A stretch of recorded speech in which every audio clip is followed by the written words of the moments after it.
श्रीमद् भगवद गीता अध्याय संख्या 3 श्लोक संख्या 22 से लेके 26 तक। 22वां श्लोक पढ़ता हूँ। ना मे पार्थस्ति कर्तव्यम त्रिषु लोकेषु किंचन न अन्वाप्तम अवाप्तम वर्ते एव च कर्मणि। हे प्रथापुत्र, तीनों लोकों में मेरे लिए कोई भी कर्म नियत नहीं है, ना मुझे किसी वस्तु का अभाव है और ना आवश्यकता ही, तो भी मैं नियत कर्म करने में तत्पर रहता हूँ। भगवान कह रहे हैं कि जो प्रिस्क्राइब ड्यूटीज़ हैं वो मेरे लिए कोई प्रिस्क्राइब ड्यूटी नहीं है। किसी ने भी मेरे लिए कोई ड्यूटी प्रिस्क्राइब नहीं करी है। उसके बावजूद मैंने कुछ ड्यूटीज़ अपने लिए स्वयं प्रिस्क्राइब करी हैं। मैं वो ड्यूटीज़ वो परफॉर्मेंस करता रहता हूँ। उसमें मुझे किसी से कुछ पूछने की या आदेश लेने की आवश्यकता नहीं है। टेक्निकली मैं संपूर्ण हूँ, मेरे पास सब कुछ है, मुझे किसी वस्तु का अभाव नहीं है, तो भी मैंने जो कर्म अपने लिए स्वयं नियत किए हैं उनको करने में मैं तत्पर रहता हूँ, हमेशा करता रहता हूँ। बहुत बड़ी बात है। भगवान को किसी ने ड्यूटीज़ नहीं दी कि आप ये करिए, पर भगवान ने अपने लिए ड्यूटीज़ स्वयं सिलेक्ट करी। क्या ड्यूटी सिलेक्ट करी है, अभी उसकी चर्चा करेंगे।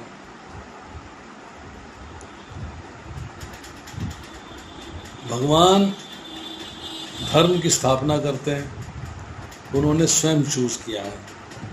पापियों का नाश करते हैं, ये स्वयं चूज़ किया है। साधुओं का परित्राण करते हैं, ये इन्होंने स्वयं चूज़ किया है। किसी ने उनको ड्यूटी प्रिस्क्राइब नहीं करी है। ये ड्यूटी जो है स्वयं लिया है उन्होंने। अब देखिए, हम audio off. Jitendra Kumar ji, audio बंद करिए।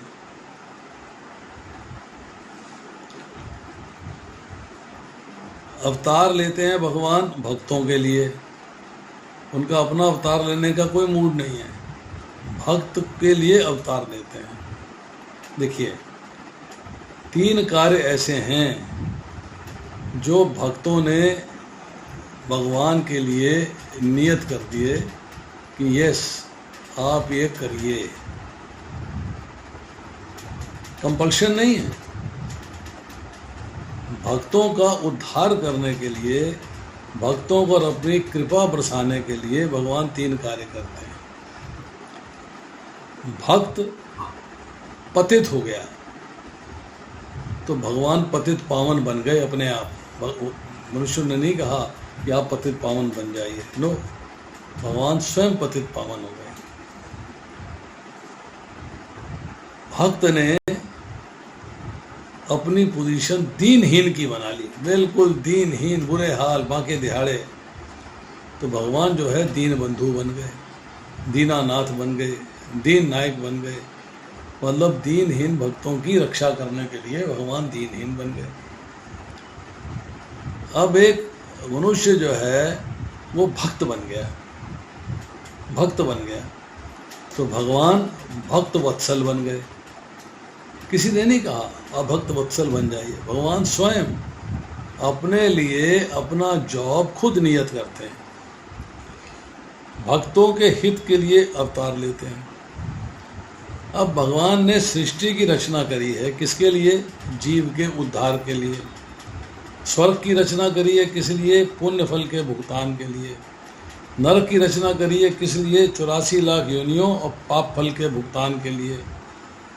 और मनुष्य योनि प्रकट करी है किस लिए? सबसे बढ़कर अपने मनुष्यों के उत्थान के लिए। अब रूपा जी परपट में लिखते हैं, परमेश्वर समस्त नियंताओं के नियंता हैं और विभिन्न लोकपालकों में सबसे महान हैं, सभी उनके अधीन हैं। सारे जीवों को परमेश्वर से ही विशिष्ट शक्ति प्राप्त होती है। जीव स्वयं श्रेष्ठ नहीं है, वे सभी देवताओं के द्वारा पूज्य हैं। भगवान सभी देवताओं के द्वारा पूज्य हैं और समस्त संचालकों के भी संचालक हैं, controller of all the controllers. अतः वे समस्त भौतिक नेताओं तथा नियंताओं से बढ़कर हैं और सबों द्वारा आराध्य हैं। ईश्वर परमा कृष्ण सच्चिदानंद विग्रह अनादि आदि गोविंदम सर्व कारण कारणम, उनसे बढ़कर कोई नहीं है और वे समस्त कारणों के कारण हैं।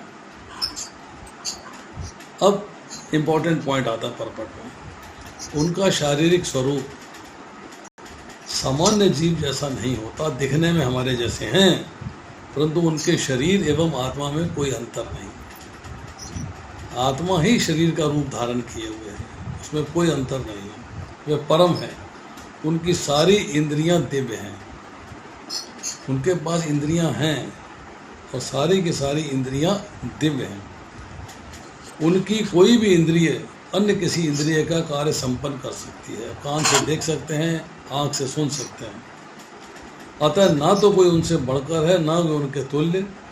उनकी शक्तियाँ बहुरूपिणी हैं, फलतः सारे कार्य अप्राकृतिक अनुक्रम के अनुसार संपन्न हो जाते हैं। जो कार्य करना है वो कैसे भी कर सकते हैं, आँख से कुछ कर सकते हैं, कान से कुछ कर सकते हैं, वाणी से कुछ कर सकते हैं, मतलब उनकी कोई भी इंद्री कोई भी कार्य कर सकती है।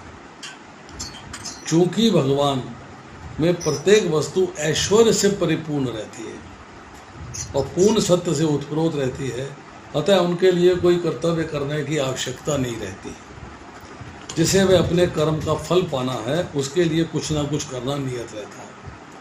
अगर आप कर्म का फल पाना चाहते हो तो आपको कर्म करना पड़ेगा अपने आनंद के लिए, अपनी प्रसन्नता के लिए। परंतु आप जो है अगर कर्म का फल नहीं पाना चाहते हो तो आप भगवान की प्रसन्नता के लिए कार्य करिए। किंतु जो तीनों लोकों में कुछ भी प्राप्त करने की इच्छा नहीं रखता, उसके लिए निश्चय ही कोई कर्तव्य नहीं रहता। फिर भी क्षत्रियों के नायक के रूप में भगवान कृष्ण कुरुक्षेत्र के युद्ध भूमि में कार्यरत है। क्षत्रियों के नायक, इसलिए क्षत्रिय का व्यवहार करना है, क्षत्रिय के कर्म करने हैं, क्योंकि क्षत्रियों का धर्म है दीन दुखियों को आश्रय प्रदान करें। यद्यपि वे शास्त्रों के विधि विधानों से सर्वथा ऊपर हैं, किंतु वे ऐसा कुछ भी नहीं करते जो कि शास्त्रों के विरुद्ध हो। भगवान शास्त्रों के विरुद्ध कोई कार्य नहीं करते। हालांकि सारे शास्त्र जो हैं उनके द्वारा कहे गए हैं और ये सारे शास्त्र जो हैं उनके अंडर हैं, सब विधि विधान उनके अंडर हैं, पर फिर भी भगवान जो है जो बात कही जा रही है उसका पालन करते हैं। तो क्षत्रिय का धर्म क्या बताया? शौर्यम तेजोधति दाक्ष्यम युद्धे च अपि अपलायनम दानम ईश्वर भावचय क्षात्रम कर्म स्वभावजम। वीरता, शक्ति, संकल्प, दक्षता, युद्ध में धैर्य, उदारता तथा नेतृत्व ये क्षत्रियों के स्वाभाविक गुण हैं। ये गुण भगवान के अंदर हैं और इन गुणों के अंतर्गत उनको अपने कार्य करना है। अब आती श्लोक संख्या 23। नीरज जी ऑडियो ऑफ कर लीजिए अपना।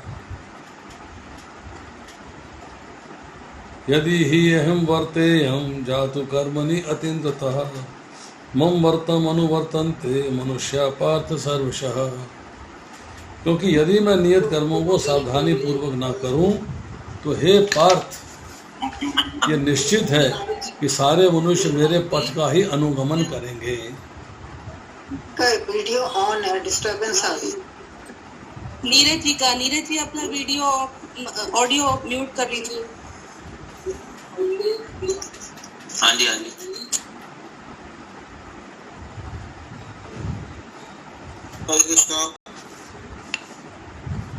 भगवान कहते हैं यदि मैं नियत कर्म जो अपने लिए मैंने खुद चूज किए हैं वो सावधानी पूर्वक ना करूं तो निश्चित है कि सारे मनुष्य मेरे ही पथ का अनुकरण करेंगे, अनुगमन करेंगे।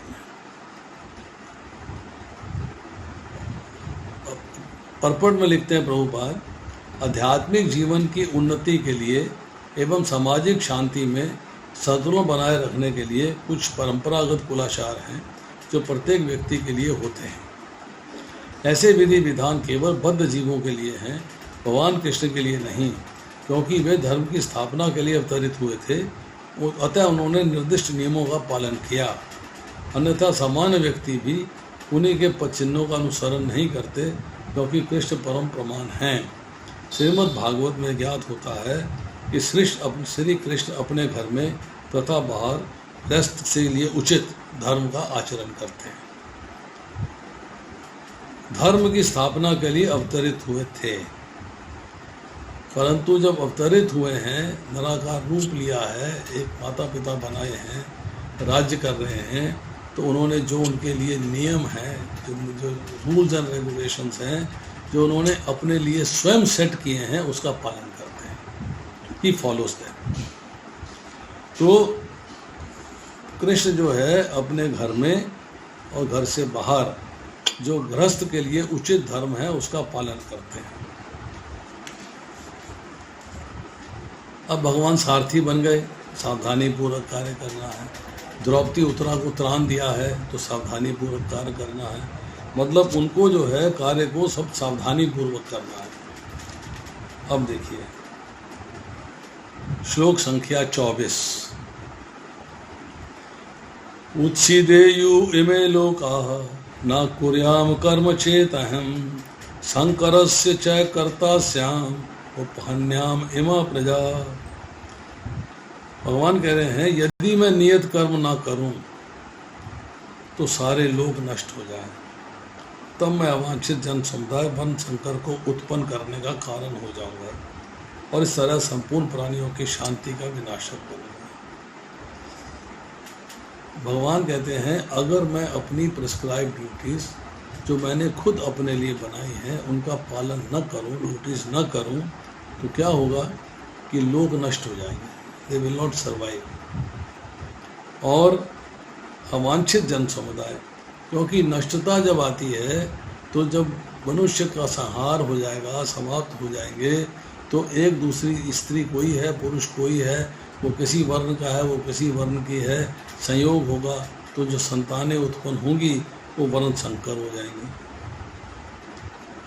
इसलिए जब वर्ण संकर संसार हो जाएगा तो संपूर्ण प्राणियों की शांति समाप्त हो जाएगी, विनाश हो जाएगा उसका। अब तात्पर्य में प्रभुपाद क्या लिखते हैं, अच्छा लंबा तात्पर्य है। वर्ण संकर अवांछित समुदाय है, नॉट वांटेड, जो सामान्य समाज की शांति को भंग करता है। इस सामाजिक अशांति को रोकने के अनेक विधि विधान हैं, जिनके द्वारा स्वतः ही जनता आध्यात्मिक प्रगति के लिए शांत तथा सुव्यवस्थित हो जाती है। जब भगवान कृष्ण अवतरित होते हैं तो स्वाभाविक है कि वे ऐसे महत्वपूर्ण कार्यों की प्रतिष्ठा तथा अनिवार्यता बनाए रखने के लिए इन विधि विधानों के अनुसार आचरण करते हैं।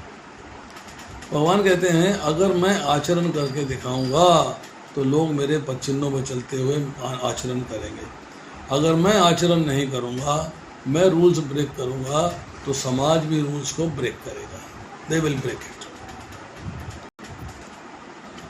अब कहते हैं भगवान समस्त जीवों के पिता हैं, दिस वी नो। ममैव वंश जीवलोक जीवभूत सनातना। और यदि जीव पथभ्रष्ट हो जाए तो अप्रत्यक्ष रूप में उत्तरदायित्व तो उनका ही है, क्योंकि वो पिता हैं, वो समझा नहीं पाए, कंट्रोल नहीं कर पाए, बता नहीं पाए, गाइडेंस नहीं दे पाए। अगर जीव जो है पथभ्रष्ट हो जाता है तो रिस्पॉन्सिबिलिटी फादर की है। अतः जब भी विधि विधानों का अनादर होता है तो भगवान स्वयं समाज को सुधारने के लिए अवतरित होते हैं। देन भौतिक सृष्टि में भी रहने के रूल्स हैं, आध्यात्मिक जीवन में भी जाने के रूल्स हैं। तो अगर जो है नियमों में विधि विधानों का पालन नहीं होता है तो भगवान स्वयं समाज को सुधारने के लिए प्रकट होते हैं। किंतु हमें ध्यान देना होगा, यद्यपि हम भगवान के पद चिन्हों का अनुसरण करना है तो भी हम उनका अनुकरण नहीं कर सकते। अनुकरण का मतलब होता है कॉपी करना, नकल मारना। हम उनके पद चिन्हों पर चल सकते हैं, जिसे अनुसरण कहते हैं। सिद्धांत को फॉलो कर सकते हैं, अनुसरण कर सकते हैं, परंतु हम अनुकरण नहीं कर सकते, नकल नहीं मार सकते। अनुसरण एवं अनुकरण एक से नहीं होते। हम गोवर्धन पर्वत उठाकर भगवान का अनुकरण नहीं कर सकते, नकल मारनी होगी, मैं भी पर्वत उठा लूँगा जैसा कि भगवान ने अपने बाल्यकाल में किया था। ऐसा कर पाना किसी मनुष्य के लिए संभव नहीं। हमें उनके उपदेशों का पालन करना चाहिए, किंतु किसी भी समय हमें उनका अनुकरण नहीं करना है। भागवत से चर्चा आती है, मनुष्य को भगवान तथा उनके द्वारा शक्ति प्रदत्त सेवकों के उपदेशों का मात्र पालन करना चाहिए, अनुसरण करना चाहिए, सिद्धांत को फॉलो करना चाहिए। जो उसके अंदर निचोड़ है, जो रूल्स एंड रेगुलेशंस फॉलो होने हैं उनका पालन करना चाहिए, उपदेश का पालन करना चाहिए, ना कि हमें जो है अनुकरण करना चाहिए अर्थात नकल मारनी चाहिए। और कोई भी बुद्धिमान पुरुष बताई गई विधि से उनको कार्यान्वित करेगा एज पर इंस्ट्रक्शंस गिवन। फिर भी मनुष्य को सावधान रहना चाहिए कि वह उनके कार्यों का अनुकरण न करे। जैसे शिवजी ने विष पी लिया, उसका अनुकरण करने की जरूरत नहीं है। ठीक है, हमें सदैव ईश्वरों की या सूर्य चंद्रमा की गतियों को वास्तव में नियंत्रित कर सकने वालों की स्थिति को श्रेष्ठ समझना चाहिए। जो सूर्य की गति, चंद्रमा की गति को कंट्रोल करते हैं, उसको नियंत्रित करते हैं, हमें उनकी स्थिति को श्रेष्ठ समझना चाहिए। ऐसी शक्ति के बिना कोई भी सर्वशक्तिमान ईश्वरों का अनुकरण नहीं कर सकता। तो ना हम अनुकरण करेंगे क्योंकि हमारे पे शक्ति नहीं है, हम उनकी नकल नहीं मार सकते क्योंकि हम में वो पावर नहीं है। शिवजी ने सागर तक का विष पान कर लिया, किंतु यदि कोई सामान्य व्यक्ति विष की एक बूंद भी पीने का यत्न करेगा तो मर जाएगा। शिवजी के अनेक छद्म भक्त हैं जो गांजा तथा ऐसी ही अन्य मादक वस्तुओं का सेवन करते रहते हैं, किंतु वे ये भूल जाते हैं कि किस प्रकार शिवजी का अनुकरण करके वे अपनी मृत्यु को निकट बुला रहे हैं। इसी प्रकार भगवान कृष्ण के भी अनेक छद्म भक्त हैं, झूठी भक्ति करते हैं, दिखावे की भक्ति करते हैं, जो भगवान की रास लीला या प्रेम नृत्य का अनुकरण करना चाहते हैं, उसको डुप्लीकेट करना चाहते हैं, उसको वैसे ही एंजॉय करना चाहते हैं, किंतु ये भूल जाते हैं कि वे गोवर्धन पर्वत को धारण नहीं कर सकते। जब उनको धारण नहीं कर सकते हो रासलीला क्यों करते हो, नौटंकी क्यों कर रहे हो भाई। अतः सबसे अच्छा तो यही होगा कि लोग शक्तिमान का अनुकरण न करके केवल उनके उपदेशों का पालन करें, ना ही बिना योग्यता के किसी का स्थान ग्रहण करने का प्रयत्न करना चाहिए। ऐसे अनेक ईश्वर के अवतार हैं जिनमें भगवान की शक्ति नहीं आती। Audio please.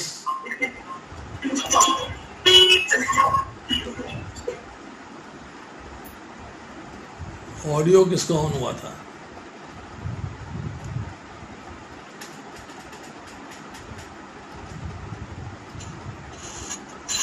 नकल मत मारी है कि मेरा ऑडियो ऑन है तो अपना भी ऑडियो ऑन कर लिया। अपने ऑडियो को ऑफ रखिएगा, अनुकरण मत करिएगा। मेरा ऑडियो ऑन रहने दीजिए, अपना ऑडियो ऑफ कर लीजिए, नकल मत मारिए, अनुकरण मत करिए। इसके बाद दो इम्पोर्टेंट श्लोक हैं जो आम तौर पे हम गलतियां करते हैं, हमें इन श्लोकों से उन गलतियों को सीखना चाहिए। 25वें श्लोक में कहते हैं, सक्ता कर्मणि अद्विद्वांस यथा कुर्वन्ति भारत कुर्यात विद्वान तथा असक्तः चिकीर्षु लोक संग्रहम। जिस प्रकार अज्ञानी जन फल की आसक्ति से कार्य करते हैं, उसी तरह विद्वान जनों को चाहिए कि लोगों को उचित पथ पर ले जाने के लिए अनासक्त रह के कार्य करें। तो यहाँ आसक्त और अनासक्त के बारे में बताया जा रहा है, इंस्ट्रक्शन दी जा रही है। क्या है कि जो अज्ञानी जन हैं वो आसक्त होते हैं, वो भौतिक सुख ऐश्वर्य के प्रति आसक्त हो जाते हैं, उसको एंजॉय करते हैं और उसके लिए कार्य करते हैं। पर जो कृष्णा कॉन्शियस है, जो भक्ति में लगा हुआ है, जो भगवान की सेवा पूजा अर्चना में लगा हुआ है, उसके लिए क्या कार्य है? सबसे पहला कि अनासक्त हो जाए। अनासक्त होने के बाद लोगों को उचित पथ पर ले जाए। उचित पथ मीन्स कि भगवान की सेवा कैसे करनी है और भगवान के साथ संबंध कैसे स्थापित करना है, उस पॉइंट पर ले जाए। अब श्रेष्ठ पुरुष जो होता है अगर वो भोगी है, श्रेष्ठ भोगी है, सामाजिक श्रेष्ठ की बात कर रहा हूँ मैं, तो उसका इंटरेस्ट जो है भोगों में होता है।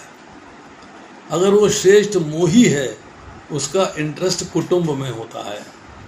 अगर वो श्रेष्ठ लोभी है तो उसका लोभ धन में होता है। पर वो श्रेष्ठ भक्त है तो उसका इंटरेस्ट भगवान की सेवा में होता है। ये बेसिक डिफरेंसेस हैं।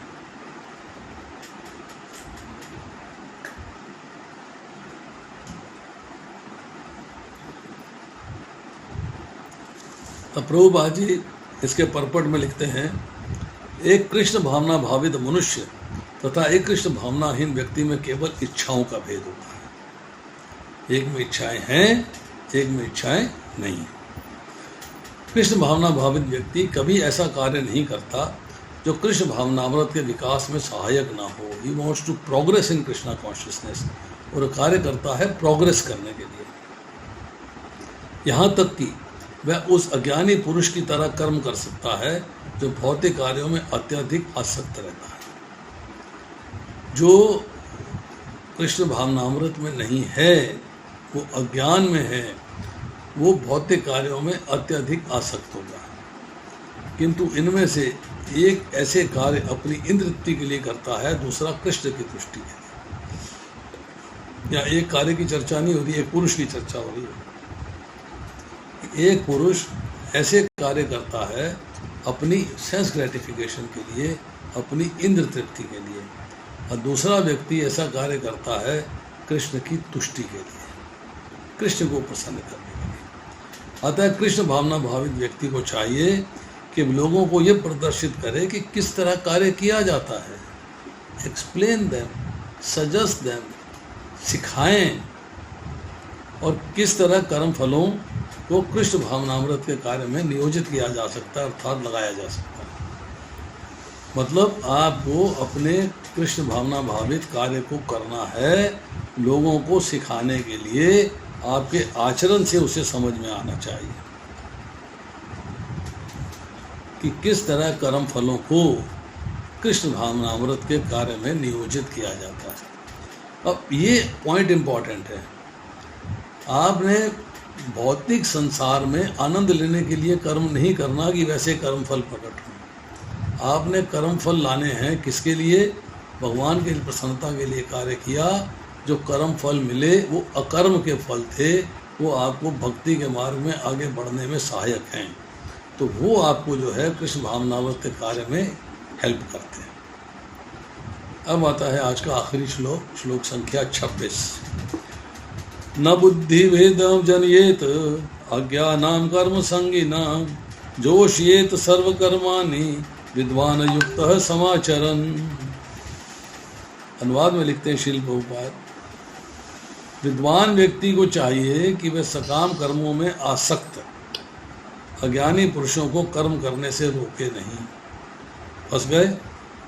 मुश्किल, जिससे उनके मन विचलित ना हो, अपितु भक्ति भाव से कार्य करते हुए वह उन्हें सभी प्रकार के कार्यों में लगाएं, जिससे कृष्ण भावनामृत का क्रमिक विकास।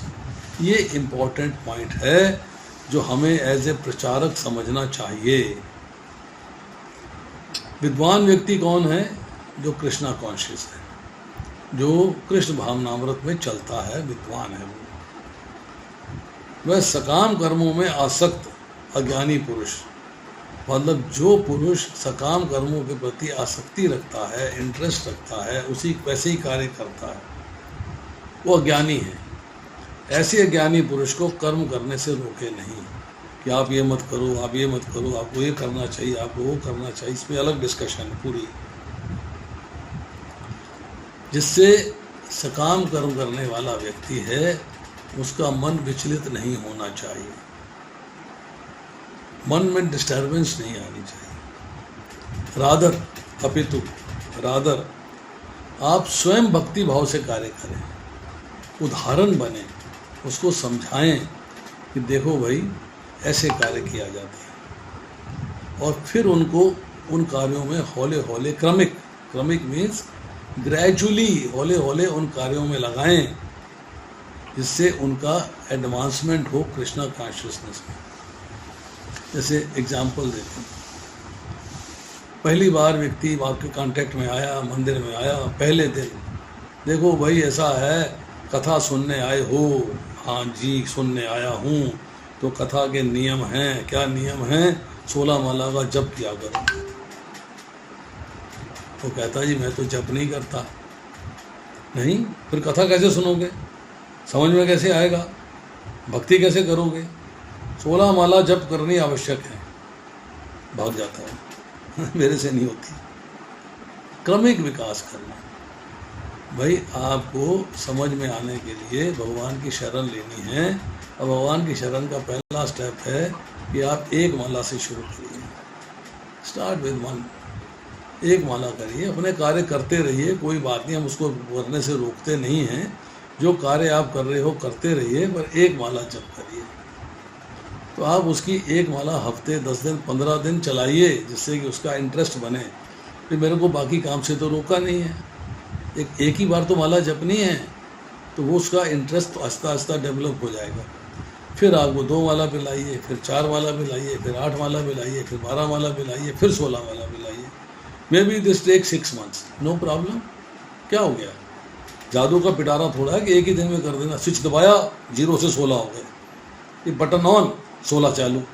कहीं कोई होता है, इक्का दुक्का कर लेते हैं, हर व्यक्ति नहीं कर पाता। फिर आपने कहा भगवान को भोग लगा के खाना है, पहले ही दिन प्याज नहीं खाना है, लहसुन नहीं खाना है, कॉफ़ी नहीं पीनी है, चाय नहीं पीनी है, ये नहीं करना है, वो नहीं करना है, मांस नहीं खाना है, अंडा नहीं खाना है, मुर्गा नहीं खाना है, मछली नहीं खानी है, शराब नहीं पीनी है, तंबाकू नहीं खाना है।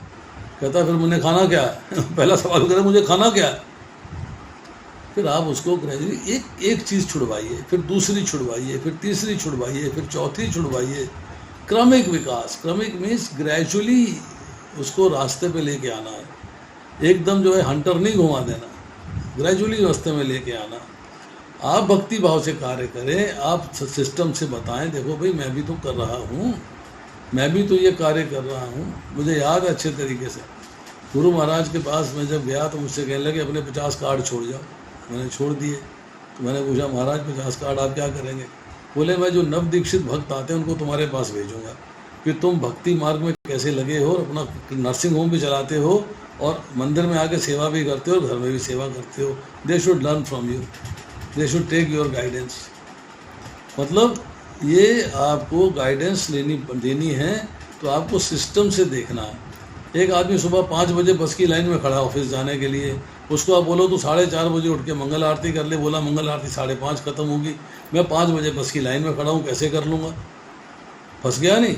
तो उसको देखना है आपको कि उसकी सिचुएशन देखते हुए, हालात देखते हुए, सर्कमस्टांसेस देखते हुए आपने उसको जो है सिस्टम पे लगाना है। कैसे सिस्टम पे कराना है, क्या करना है, क्या नहीं करना, that is your expertise and you have to guide it accordingly, जिससे उसका कृष्ण भावनामृत में क्रमिक विकास हो। अब प्रभुपाद परपट में लिखते हैं, वेदेश्च सर्व अहमेव वेद्य, ये सिद्धांत संपूर्ण वैदिक अनुष्ठानों की पराकाष्ठा है। सारे अनुष्ठान, सारे यज्ञ कृत वेदों में भौतिक कार्यों के लिए जो भी निर्देश हैं, वे सब सारी वस्तुएं सबों समेत भगवान कृष्ण को जानने के लिए हैं, जो हमारे जीवन के चरम लक्ष्य हैं। मतलब आप कोई भी यज्ञ करते हो, कोई वैदिक अनुष्ठान करते हो, वो सारे के सारे जो हैं अल्टीमेटली भगवान कृष्ण को जानने के लिए हैं। लेकिन चूंकि बद्ध जीव इंद्र तृप्ति के अतिरिक्त और कुछ नहीं जानते, केवल इंद्र तृप्ति जानते हैं, अतः वे वेदों का अध्ययन इसी दृष्टि से करते हैं। पहले 80,000 श्लोक पढ़ लिए, आगे के पढ़े नहीं, आगे के पढ़ने की मुझे ज़रूरत नहीं है, आई डोंट नीड इट। किंतु सकाम कर्मों और वैदिक अनुष्ठानों के द्वारा नियमित इंद्र तृप्ति के माध्यम से मनुष्य धीरे धीरे कृष्ण भावनामृत को प्राप्त होता है।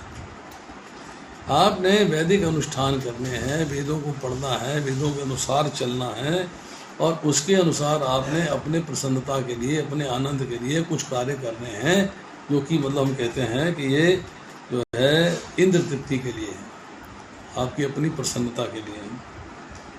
पर ग्रेजुअली जब उसे गाइडेंस मिलती है, वेदों के अगले अंश पढ़ते हैं, तो वह कृष्ण भावनामृत में स्वरूप सिद्ध जीव को चाहिए कि वह अन्यों को अपना कार्य करने या समझने में बाधा ना पहुंचाए। अभी आपको दूसरों को डिस्ट्रैक्ट नहीं करना है, दूसरों को डिस्टर्ब नहीं करना है। उनकी सिचुएशन को समझते हुए वो जो कार्य कर रहे हैं उससे उनको हौले हौले हटाना है, जो इंद्र तृप्ति के कार्य हैं, और भगवान की भक्ति के कार्य को हौले हौले बढ़ाना है। आमतौर पे क्या करते हैं, पहले दिन भक्त आया button on 16 Mala, button on भगवान का भोग, बटन ऑन महीने में एक बार भोग संभोग, बटन ऑन ये बटन ऑन वो कहता जी मैं नहीं आता, अगली बार मैं आऊँगा ही नहीं, मैं नहीं आऊँगा, नमस्ते, चला जाता है। ग्रेजुअली प्रोग्रेस कराना है, बिल्कुल स्लोली एंड ग्रेजुअली प्रोग्रेस कराना है उसको। तो स्वरूप सिद्ध जीव को चाहिए कि अन्यों को अपना कार्य करने या समझने में बाधा ना पहुंचाए। You understand the things, but you don't have to distract other people. Gradually tell them to progress. Gradually. अरे आज नहीं होगा 6 महीने में हो जाएगा, परेशानी क्या है, जल्दबाजी क्या है, दिक्कत क्या है। आगे लिखते हैं, अपितु उन्हें प्रदर्शित करे कि सारे कर्म फल को कृष्ण की सेवा में समर्पित किया जा सकता है। Gradual course of time. Krishna भावना भावित विद्वान व्यक्ति इस तरह कार्य कर सकता है कि इंद्र तृप्ति के लिए कार्य करने वाले अज्ञानी पुरुष से ये सीख ले कि उसे किस तरह कार्य करना चाहिए और आचरण करना चाहिए। विद्वान व्यक्ति ने पहले उससे सीखा है कि तू काम करता कैसे है, तेरी डेली रूटीन क्या है, तू क्या क्या कार्य करता है। जब उससे ज्ञान मिल जाता है फिर उस ज्ञान को सुधारने की कोशिश करनी है। तो यहाँ लिखते हैं कि कृष्ण भावना भावित विद्वान व्यक्ति इस तरह कार्य कर सकता है कि इंद्र तृप्ति के लिए कार्य करने वाले अज्ञानी पुरुष से ये सीख ले कि उसे किस तरह कार्य करना चाहिए और आचरण करना चाहिए। यद्यपि अज्ञानी पुरुष को उसके कार्यों में छेड़ना ठीक नहीं होता है। आप उसे ज़्यादा छेड़ेंगे तो भाग जाएगा वो, कृष्णा कॉन्शियस नहीं बनेगा। क्योंकि भगवान 9वें अध्याय में कहते हैं सुसुखम कर्तुम अभयम, कि भक्ति को सुखपूर्वक किया जाता है और भक्ति करने में सुख की प्राप्ति होती है। यहाँ कह रहे हैं परंतु यदि वह रंच मात्र भी कृष्ण भावना भावित है तो वह वैदिक विधियों की परवाह न करते हुए सीधे भगवान की सेवा में लग जाता है। अब देखिए, हम जब भक्ति की बात करते हैं तो भक्ति 2 तरीके से होती है। एक है विधि विधान से, दूसरी है रागानुगा। विधि विधान से भक्ति के अंदर जो है ज़्यादा डिटेल्स में नहीं जाएंगे। There are certain rules regulations, आपने उनका पालन करते हुए भक्ति करी है। पर विधि विधान से करने के बाद जो रागानुगा है उसमें भगवान के प्रति ऐसा राग है कि आपके मन में कोई नियम कायदा कानून नहीं है, बस भगवान की सेवा में लग गए, दैट्स ऑल। कैसे करनी है कैसे नहीं करनी है आप जानिए, पर आप भगवान के सेवक हैं, भगवान की सेवा में रत हैं और आपका इंटरेस्ट भगवान की सेवा में है, भगवान की सेवा के प्रति आप समर्पित हैं, बस। उसमें कोई नियम नहीं है, कोई कायदा नहीं है, कोई कानून नहीं है। ऐसे भाग्यशाली व्यक्ति को वैदिक अनुष्ठान करने की आवश्यकता नहीं रहती, क्योंकि प्रत्यक्ष कृष्ण भावनामृत के द्वारा उसे साले फल प्राप्त हो जाते हैं। ही गेट्स एवरीथिंग जो उसे अपने कर्तव्यों के पालन करने से प्राप्त होते हैं। जब आप भगवान के साथ, देखिए, किसी ने मुझसे पूछा, मैंने कहा भी आप मंगल आरती करते हो 8:30 बजे, मंदिर का रूल है, एग्रीड, ठीक है। उन्होंने एक नियम बनाया हुआ है कि 8:30 बजे ब्रह्म मुहूर्त में स्टार्ट करेंगे, 5:30 बजे समाप्त होगी। उसके बाद श्रृंगार आरती करेंगे, बीच का टाइम भगवान को ड्रेस करना।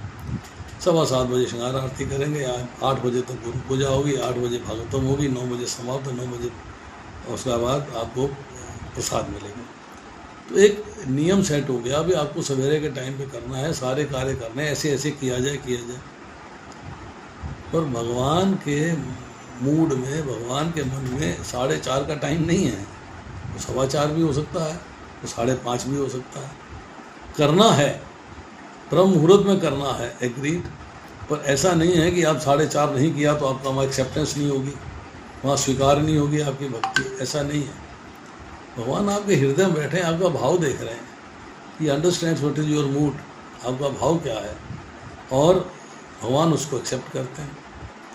तो यहाँ जो है आज हम 26वें श्लोक तक करके यही समाप्त करते हैं अब 27वां श्लोक जो है थोड़ा सा मुश्किल आ रहा है, ये अब डिफ़िकल्ट टॉपिक स्टार्ट होंगे।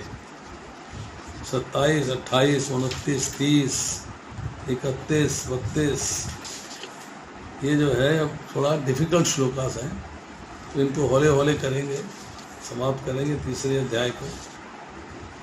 तो let us come to question and answers. एक मैं आपको इंटीमेशन करना चाहता हूँ। एक इंटीमेशन है कि बुधवार को वेडनेसडे मॉर्निंग में मैं लिंक भेज दूँगा इसी ग्रुप में, सवेरे 7 बजे से लेके और 8 बजे तक मैं क्लास करूँगा। उसमें टॉपिक रहेगा destination of soul and moment of soul after death. मृत्यु के बाद उसमें श्रद्धा भी आएगी, श्राद्ध भी आएगा, सब कुछ आएगा। मतलब मृत्यु के बाद जो है जीव की गति क्या है, कैसे मूव करता है, कहाँ जाता है, क्या होता है, क्या नहीं होता है। शॉर्ट में होगा, नॉट वेरी डिटेल्स। टॉपिक हमने चूज़ किया है जिसमें कि विष्णु पुराण है, गरुड़ पुराण है और भगवद गीता है। 3 चीज़ों से सिलेक्ट किया। थोड़ा सा पोर्शन भागवतम का है। तो कोई भी अगर आना चाहता है, यही जो लिंक आपने आज क्लिक किया है, इसी लिंक पे क्लिक करके आपको आना है। सेम लिंक, कोई चेंज नहीं है लिंक में। यस। टाइम रहेगा 7 से लेके 8 बजे तक। ठीक है, चलिए।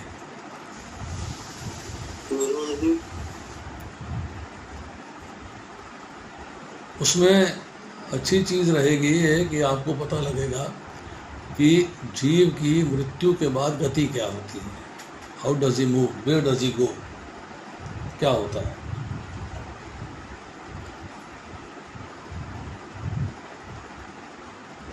It will be starting from Wednesday. नहीं, एक ही दिन एक ही लेक्चर होगा। ओ, कब? वेडनेसडे मॉर्निंग, परसों। ओके।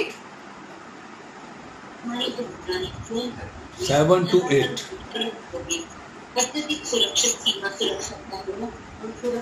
आज एक लड़ा के कैसे घुस पाए? आज नहीं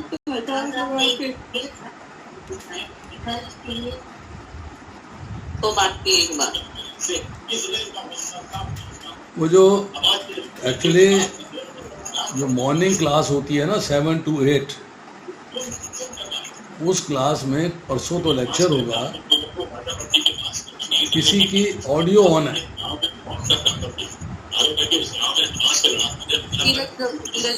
नीरज जी अपना ऑडियो ऑफ करिए।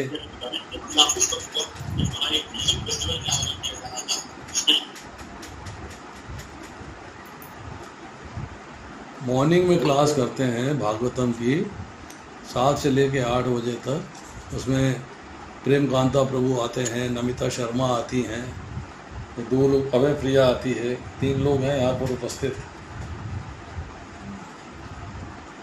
उस क्लास में हमारा रहता है कि 4-5 श्लोक करते हैं और डिवोटीज आपस में डिस्कस करते हैं।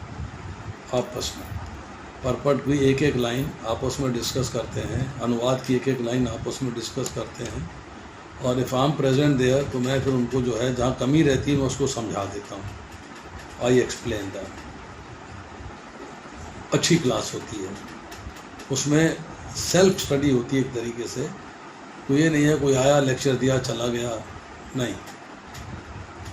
उसमें खुद पढ़ने का तरीका, खुद समझने का तरीका आदमी अंडरस्टैंड करता है, भक्त अंडरस्टैंड करता है कि मुझे खुद पढ़ना चाहिए, तो खुद क्या चीज़ एनालाइज करनी चाहिए, क्या चीज़ समझनी चाहिए, कैसे समझनी चाहिए, उस पर चर्चा होती है। तो बुधवार के दिन आप जो है क्लास अटेंड कर सकते हो मॉर्निंग में। तो मैं डिस्कशन नहीं होगी, मेरा लेक्चर ही होगा उस दिन कंप्लीट। चलिए, पूजा माता जी का हाथ खड़ा है।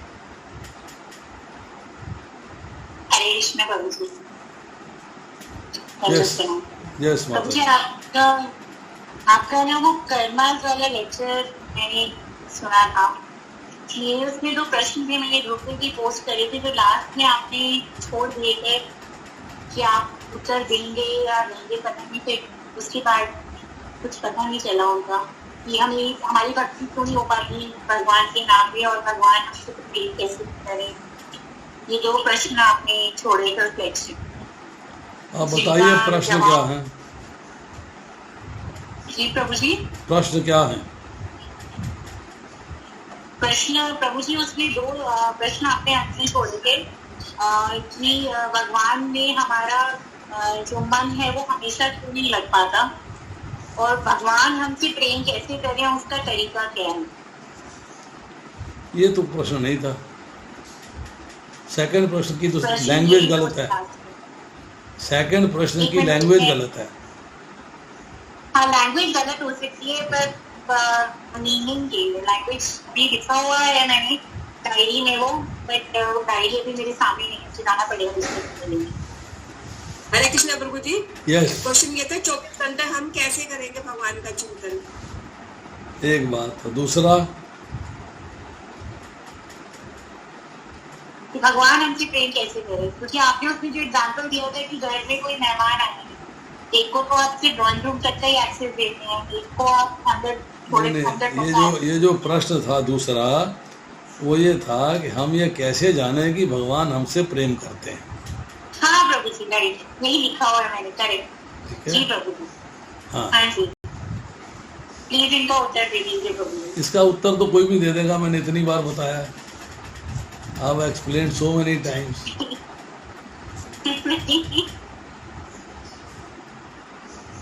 आदि माता ही दे देंगे।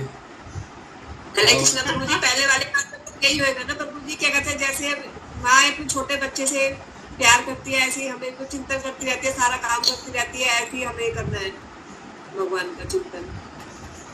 हरे कृष्णा प्रभु जी, इसका उत्तर आप हमेशा देते हैं कि भगवान की प्रेममय सेवा करके हम भगवान के साथ अपना संबंध बना सकते हैं। और बताइए। साचे पद देवे देवे दासे आवेदी। यस, अभी इसका उत्तर देते हैं। कितनों को इसका उत्तर चाहिए बताइए जरा, दे नहीं तो फिर आगे बढ़े। प्रभु जी, अभ्यास करने से लगातार सतत युक्ता नाम प्रीति पूर्वक भजता। नहीं होता माता जी, ऐसे नहीं होता। मैंने बहुत बार उत्तर दिया है। हरे कृष्णा प्रभु जी। यस। कोशिश करती हूँ मैं भी। हमें भगवान हमें प्यार मतलब प्रेम करते हैं नहीं करते, वो चीज जानने का जहाँ तक मुझे लगता है कि पहले हमें क्या लगता था, हमारे सामने जब प्रॉब्लम्स आती थी तो हम उसे फेस करते नहीं थे, हम मतलब डर जाते थे, परेशान हो जाते थे। लेकिन जब हम प्रभु भक्ति में आगे बढ़ते हैं ना, तो हमारे अंदर इतनी हम फीलिंग करते हैं, एक पेशेंस भी फील करते हैं, धैर्य भी फील करते हैं हम अपने अंदर, और हिम्मत महसूस करते हैं। तो ये प्रभु की कृपा है, उनका प्रेम ही तो है जो हम अपने अंदर महसूस करते हैं, इतनी हिम्मत जो हमारे अंदर आती है। तो यानी प्रभु है जो, उनकी कृपा है हमारे ऊपर, हमारी भक्ति का मतलब हमारे से वो प्रेम कर रहे हैं। ठीक है प्रभु जी। और बताइए। हरे कृष्ण प्रभु जी। यस प्रभु जी, जब हमें ज्यादा से ज्यादा सेवाएं मिलनी शुरू हो जाती हैं, भक्तों की सेवा, भक्तों का संग मिलना शुरू हो जाता है, तो इसका मतलब कि भगवान ने हमसे प्यार करना स्टार्ट कर दिया, भगवान हमसे प्यार कर रहे हैं।